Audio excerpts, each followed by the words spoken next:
আমি বাংলাদেশ শান্তির দলের পক্ষ থেকে এই নির্বাচন কমিশনকে আহ্বান জানাবো 2008 সালে রাজনৈতিক দল নিবন্ধনের জন্য যে কালো আইন হয়েছে এটা অবিলম্বে বাতিল করুক। গঠনতন্ত্র এবং কেন্দ্রীয় অফিস আর 5,000 টাকা নিবন্ধন ফির মাধ্যমে একটা রাজনৈতিক দল নিবন্ধন দেওয়া হোক।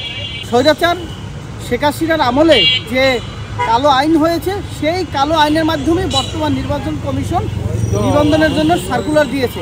এটা একটা অগণতান্ত্রিক, এটা একটা অরাজনৈতিক এবং অসাংবিধানিক।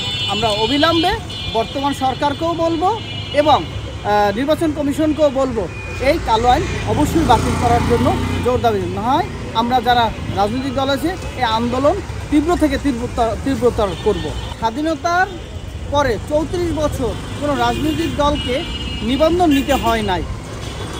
1/11 যে সরকার, সেই সরকারের দেশি বিদেশি ষড়যন্ত্রে গঠিত সরকার, সেই সরকার এই রাজনৈতিক দল নির্বাচনের যে কালো আইনটা তৈরি করেছে।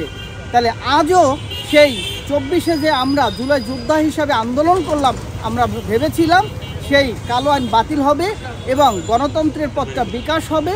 সেই বিকাশের পথে বর্তমান নির্বাচন কমিশন আমি মনে করি প্রধান বাধা। তাই অবিলম্বে স্বাধীনতার পরে যে আইন ছিল সেই আইনে 72-এর সংবিধানের যে আইন ছিল সেই আইনে ফিরে যাওয়ার জন্য আমি নির্বাচন কমিশনকে অনুরোধ করব।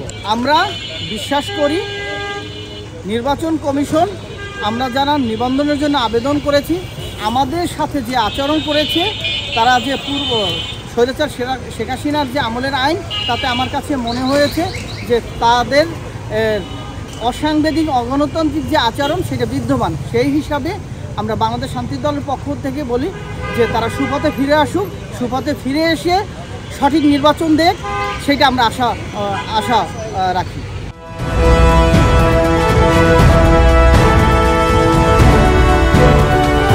জনতা টিভি, জনগণের আয়না।